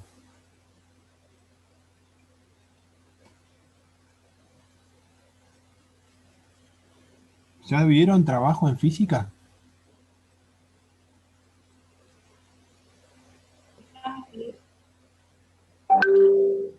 No se escuchó, por favor, de nuevo. Empezamos a ver. Lo empezaron a ver. Bueno, básicamente lo que habla se basa en la conservación de la energía, donde habla de que, bueno, que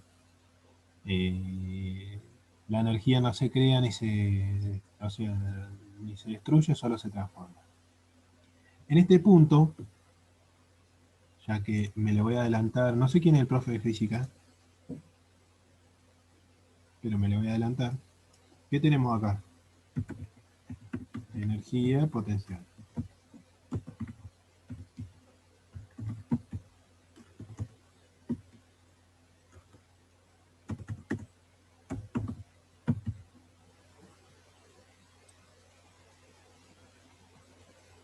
No, justo, pero es más, para no entorpecerme el dibujo lo voy a dejar acá.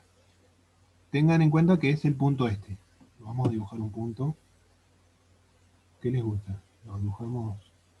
Vamos a poner una estrellita. Le vamos a poner otro color.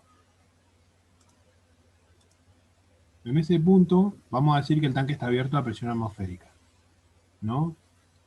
Y acá en este punto, ¿qué tenemos?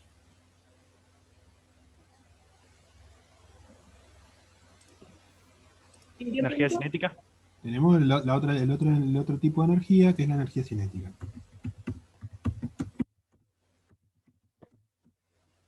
¿Cómo es la energía potencial? La fórmula, más o menos.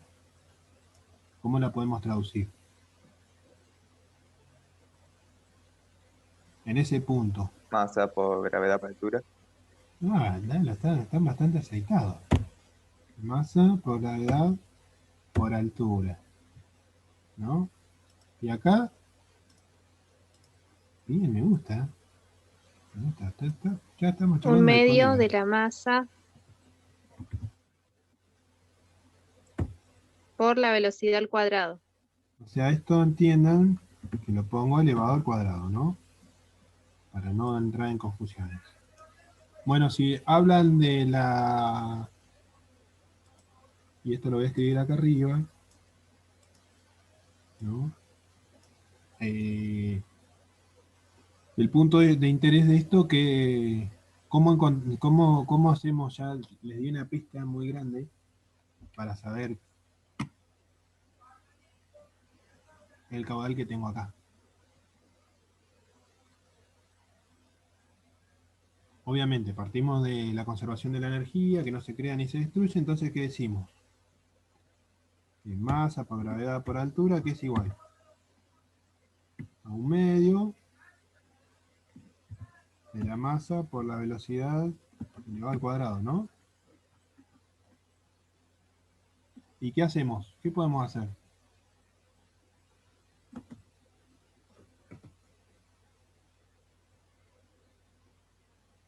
Digo, estoy poniendo este problema para hacer un poco más dinámico esto, ¿no? Y que no sea tan teórico y tan aburrido.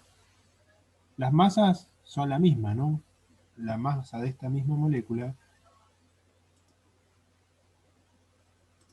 es la misma que acá. Entonces, ¿la masa qué puedo hacer? Lo simplifico. Lo simplificamos, nos la sacamos encima. Entonces, ¿cómo nos queda? G por H, ¿a qué es igual? A un medio, arriba me faltó el medio, de la velocidad al cuadrado. Y entonces, ¿cómo queda esto finalmente? ¿Qué obtengo ahí? ¿La gravedad me interesa? La velocidad. La velocidad. Muy bien. Entonces, ¿cómo es finalmente la velocidad? La escribo directamente. La velocidad es igual a ¿qué? A la raíz. O si quieren se los pongo en la fórmula SQRT, pero lo ponemos, vamos a poner en Excel. ¿La raíz cuadrada de quién? de 2 por G por H y muere ahí, ¿no? Y entonces, ¿cómo encontramos el caudal?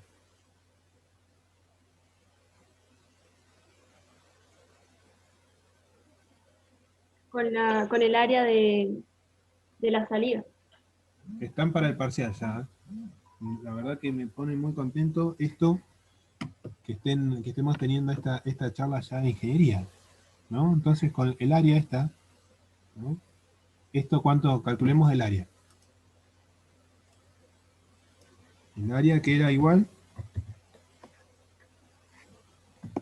a pi por diámetro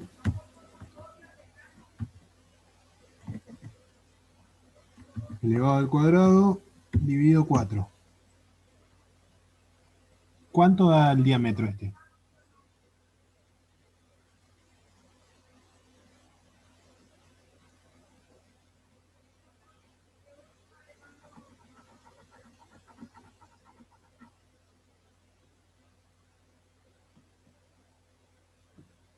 Habíamos dicho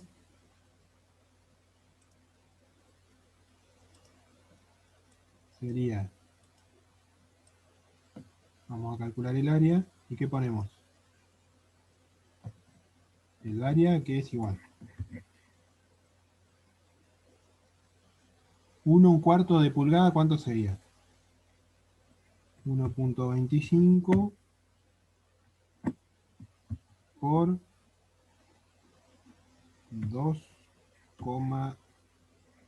sería 0,0254, ¿no? Todo esto elevado al cuadrado por pi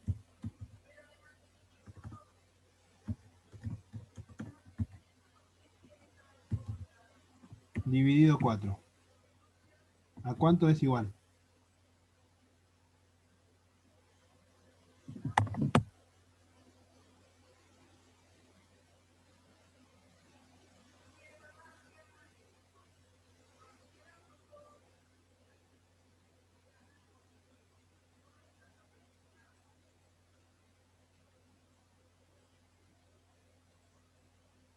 Cero coma cero veinticuatro me dio.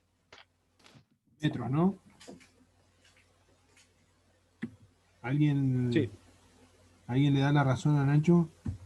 A mí me 0,024. dio 7,92 por 10 a menos 4. A ver, 0,02 dividido 4, a mí me da 0,00220 16 125. ¿Está bien lo que hice? Yo hice 1,25 por 0,0254, ¿no? Ajá. Y eso lo elevaste Lo al elevé al cuadrado. cuadrado, Ujú. lo elevé al cuadrado, lo multipliqué por pi y lo dividí por 4. Ah, pues yo no multiplico por pi. Está bien. ¿Cuánto da eso? 7,92 por 10 a la menos 4. 7,92 exponente a la menos 4 metros.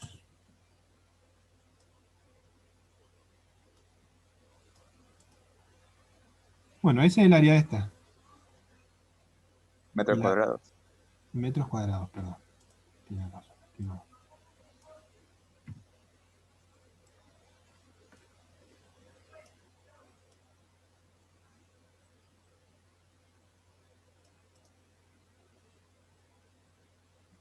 Disculpen la desprolijidad de metros cuadrados, pero bueno, lo mejor que puedo hacer con la interfaz está. ¿Y el caudal? ¿Cómo era el caudal? Esto ya se nos recontra enseñamos, ¿no? Pero ¿cómo era el caudal? Área por velocidad. Área por velocidad. ¿Qué nos está faltando?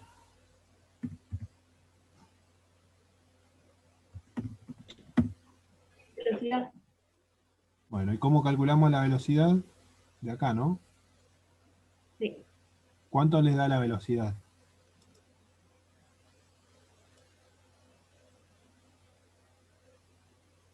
Que sería la raíz cuadrada de 2 por 9,8 por 7,32. Y eso les queda, dimensionalmente les queda metros cuadrados sobre segundo al cuadrado, ¿no? Con la raíz les queda metros sobre segundo.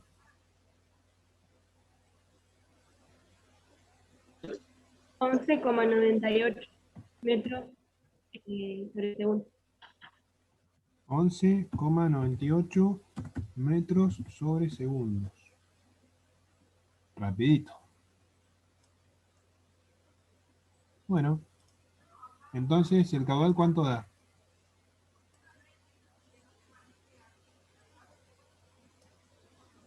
Caudal es igual a qué? Sería a 7,92 exponente a la menos 4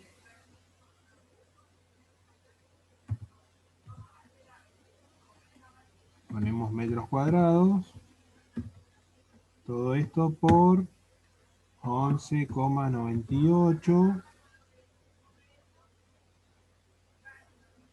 metros por segundo. Lo voy a poner así, chicos, así no confundimos a nadie. Metros por segundo.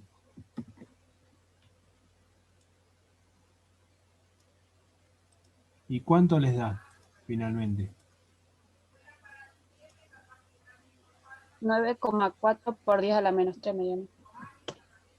¿A todos les da lo mismo? A mí sí. 9,4 exponente a la menos 3, ¿no? Sí, Metros cúbicos por segundo. Horrible la unidad esa. ¿Qué hacemos? ¿A qué lo convertimos?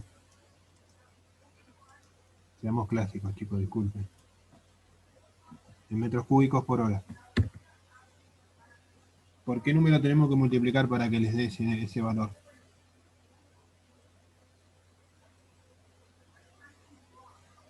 Tres mil seiscientos. 3600. Ajá. Bueno, entonces, ¿cuánto les daría?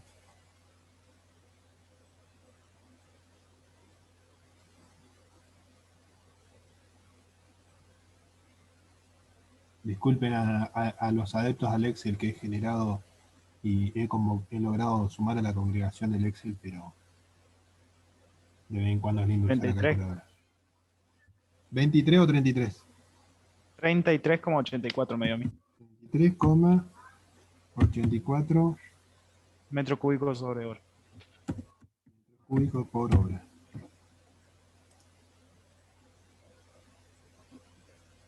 Y si estos 9, fíjense en un segundo, vamos a hacer la lógica, ¿no? ¿Cuántos litros son en un segundo?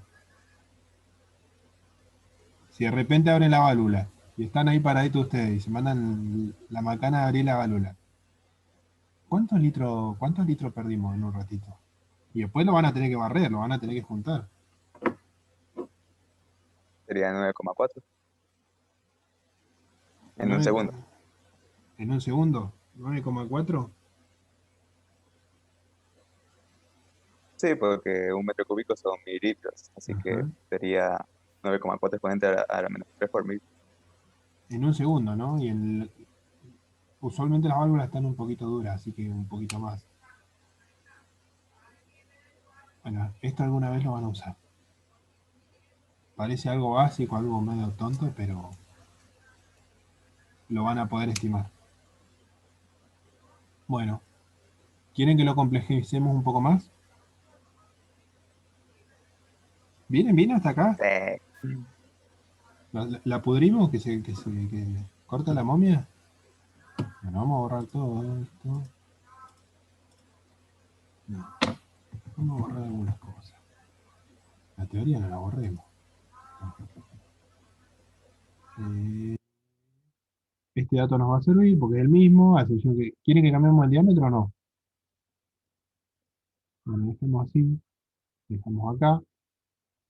¿Cómo la podemos poner un poco más interesante?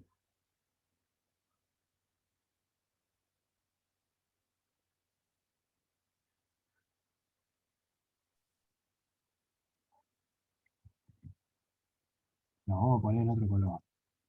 Ponerlo en verde. No se suelen ver, pero por ahí lo van a ver. Le agregamos un colchoncito de petróleo. Este es un petróleo. No hay problema. No, muy clarito. Muy bueno.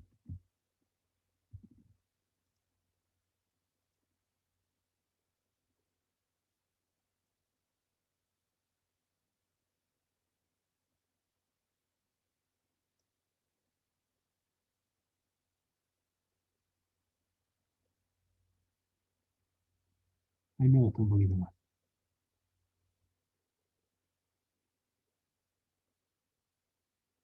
¿Y qué hacemos? ¿Qué altura le ponemos a esto?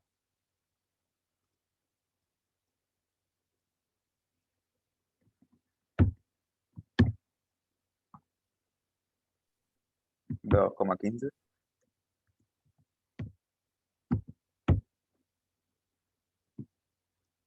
Bueno, ¿qué hacemos? Ah, y ahora la estrella esa. Una. La jodí. La nueva estrella está acá. Vamos a agregar otra información más. A fines prácticos, acá decíamos que la densidad aquí era igual. 1000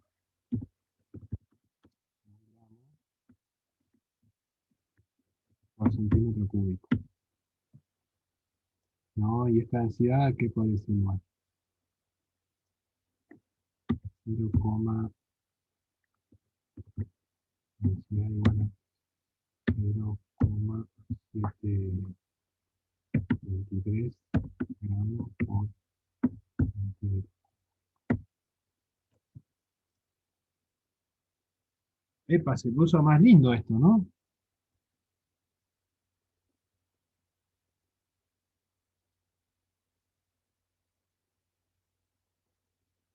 ¿Y acá qué hacemos? Profe, Ujú. una pregunta. Para calcular en ese caso el caudal, ¿la densidad del fluido no influye o no? Eh, no sé, díganmelo ustedes. No debería influir. Pero ¿qué pasa? Tenemos dos fluidos con distintas densidades. La columna de agua que tengo en el colchón de petróleo de arriba no es la misma columna de agua que tengo en el de abajo, ¿no? Entonces, ¿qué les parece? ¿Influye o no influye la densidad? Es lo mismo cargar un cúbico o un decímetro de, de agua o de ese petróleo de densidad 0,723 o no.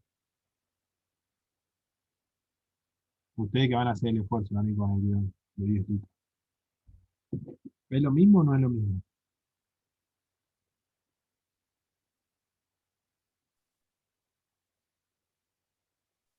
No, supongo que no.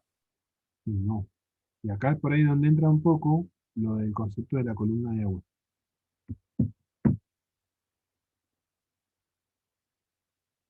Esto queda como ejercicio para el jueves que viene. Eh, acá, nuevamente, la premisa es, fíjense, calcúlenlo, eh, convirtiendo esto a la columna de agua para así pueden tener la misma referencia. Porque, ¿qué pasa? Acá, al tener dos fluidos distintos, ¿qué tendríamos que hacer? Este ya lo tenemos resuelto. Pero ¿cómo sumo a esta altura? Si estos fueran 123, si en vez de ser 0,723 fueran 123 gramos por centímetro cúbico, ¿no? no le suma nada de peso a esta columna. Esto lo van a ver acá, ¿no? Cuando tienen fluido de distinta densidad, conviértanlo a una sola, ¿no? ¿Y cómo lo unifican? ¿Cómo convierten este fluido en una altura de columna de agua análoga a la del agua, que sí es columna de agua?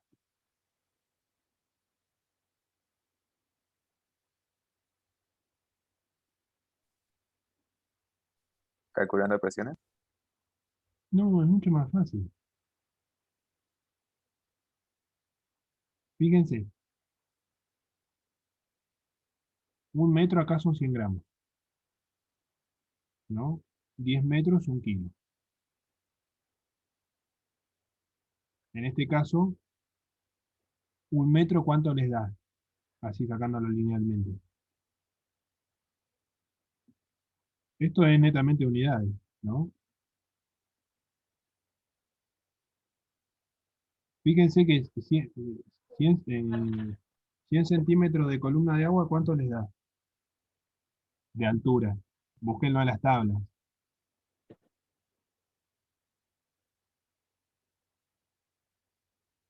Y una vez que hacen eso, van a poder encontrar la columna de agua total. La columna de agua total. Conviértanlo a eso. Si se lo digo así rápido, serían 2,15 por 0,723. Les va a dar la altura total, porque acá la altura esta es 732. Y es el mismo cálculo. ¿Cuánto les sería? A ese resultado que tienen que llegar, pero después hagan las ecuaciones. Conviertan esta columna, ¿no? Transfórmelo con la densidad de referencia al análogo al agua. Ahí hacen una ecuación, una regla très simple. ¿Cuánto sería 215 por 0,723?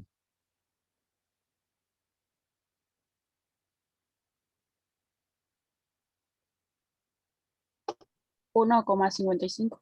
Bueno, esa es la altura de esto, en agua. Entonces sería 1,55 más 7,32. Clarita la cuenta. Ya estamos terminando, chicos.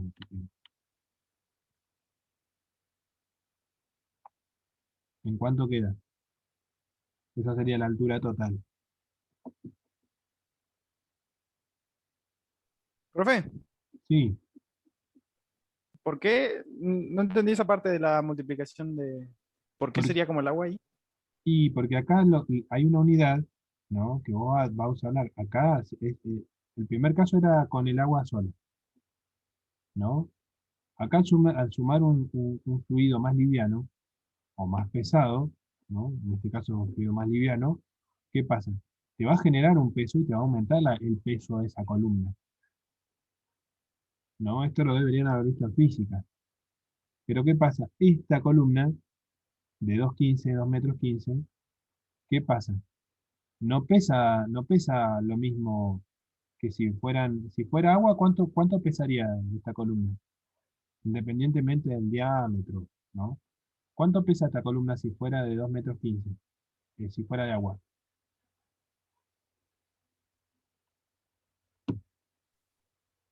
Sería más.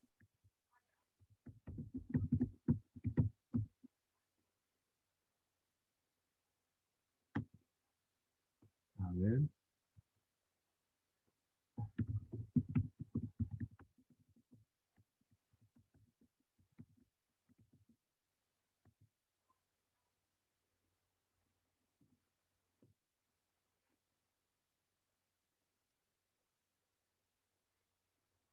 Bueno, fíjense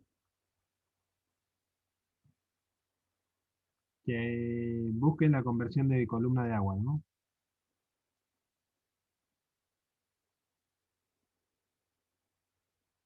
¿Cómo lo hacemos?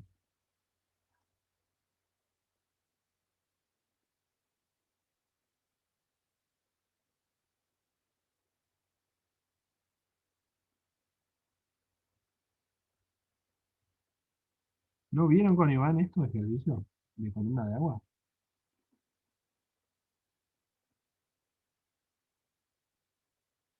Estamos en eso, profe.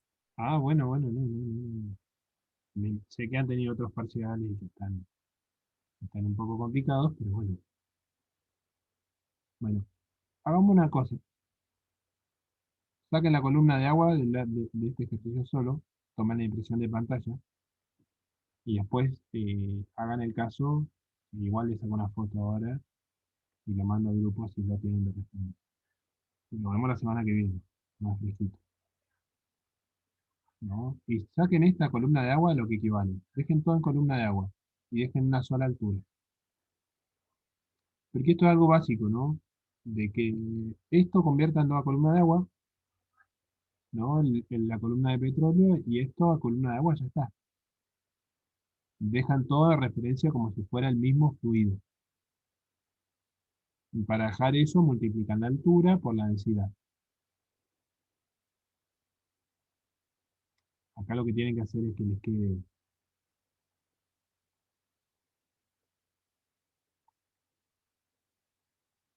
La densidad ya está bien para multiplicar la altura por la densidad. Y que le queden kilogramos sobre metro cuadrado.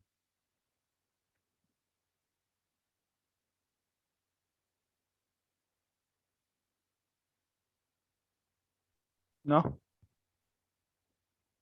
En realidad la que les tiene que quedar es kilogramos sobre centímetro cuadrado. ¿Qué tendríamos que hacer acá? Ujú. Y ahí viene la explicación más o menos, ¿no? Ahí va la columna, la presión de que ejerce cada una, hagámoslo. Así no se van con la duda. Prefiero eso. Hagamos el caso del agua. ¿Cuánto sería la densidad que habría que hacer? ¿Cuánto serían la densidad en kilogramos sobre centímetro cuadrado?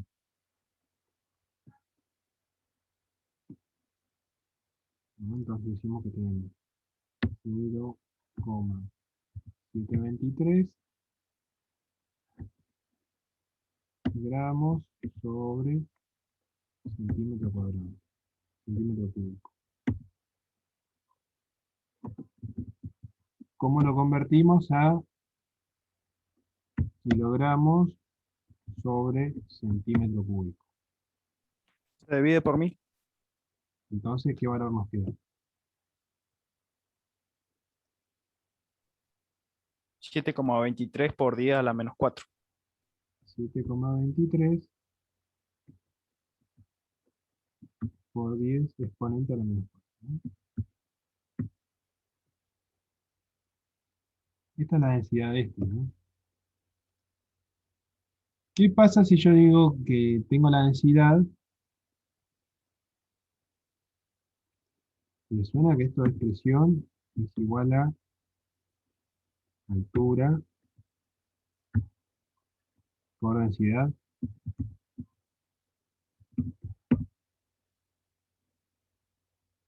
¿Es dimensionalmente consistente esto? ¿Y cómo sería? 2,15 metros por, serían, puse 2,23, es 7,23.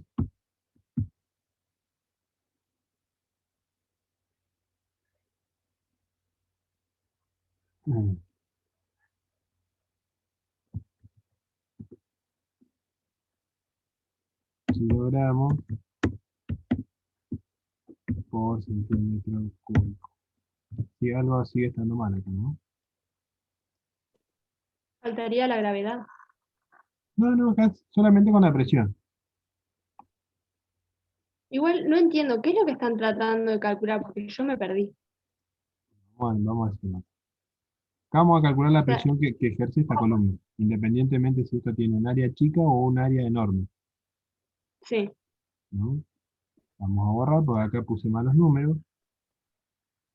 Vamos a ponerlo de nuevo. La columna, ¿cómo la calculamos? La presión aquí es igual. Siempre hablando de la columna de líquido, ¿no? Es la altura por la densidad. ¿Qué dijimos que teníamos? 2,15 metros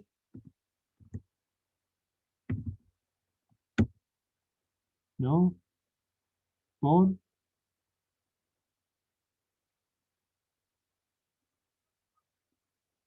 0,723, ¿no? Gramos por centímetro cúbico.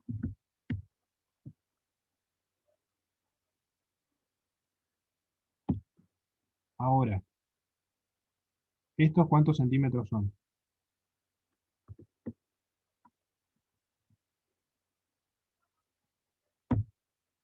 215 centímetros, ¿no? ¿Y eso cuánto les da?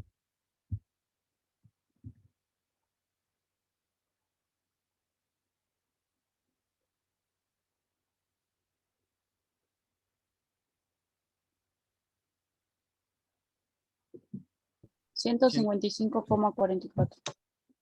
Pues son 155,4 gramos. ¿Por qué?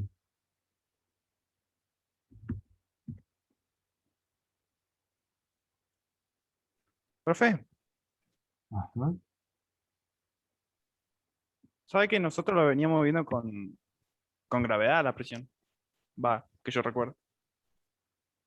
También en la fórmula.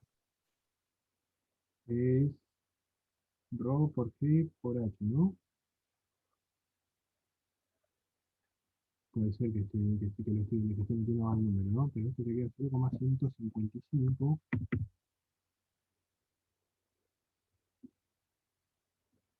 kilogramos por centímetro cuadrado. ¿Estamos hasta ahí con eso?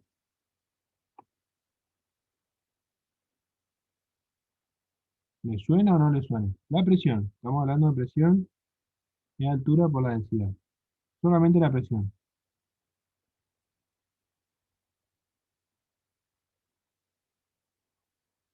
Fíjense que ahí es. Vamos a la parte de la consistencia dimensional. ¿Cómo serían acá? Las unidades de altura, ¿qué son? Son en unidad de longitud, ¿no?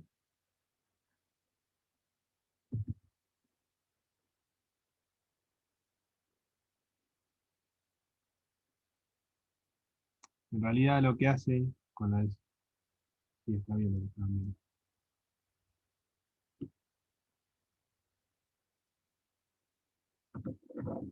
Porque ¿qué es lo que pasa con el factor? Acá, ¿por qué falta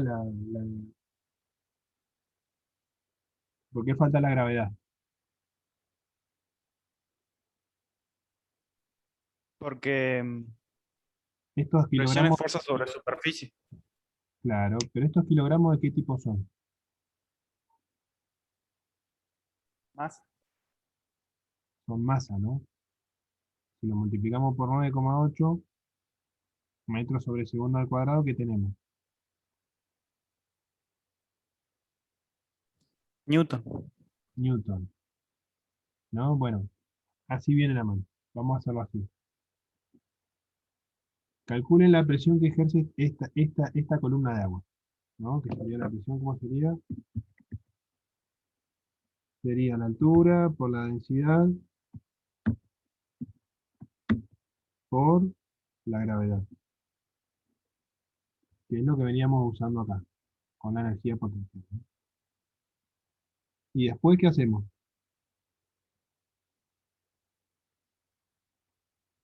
Ese sería el primer caso, ¿no? P1.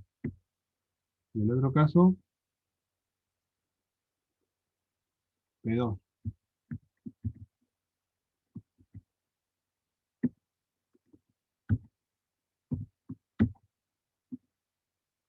Y eso lo convierte en la columna de agua y es la altura que van a poner acá, la altura total. Profe, ¿el tanque está abierto o cerrado ahí? Sí, no, esto está a presión atmosférica.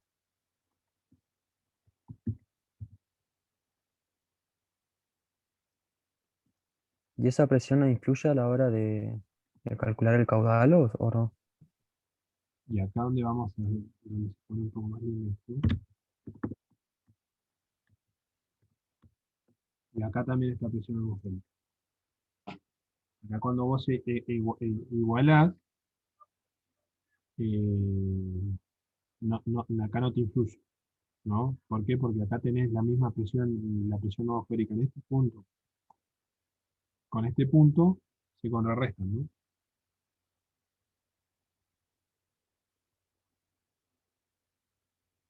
La clase que viene nos vamos a terminar de cerrar, ya es lo último, y, e integramos con otro tanque, con otra altura, y ya listo.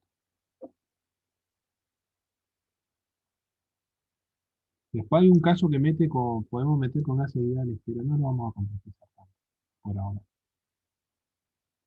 Bueno, llévenselo de tarea y lo vemos, lo cerramos la clase que viene, lo debatimos un ratito.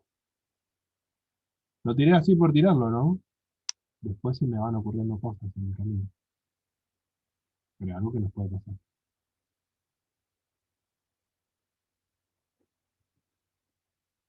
Bueno, profe.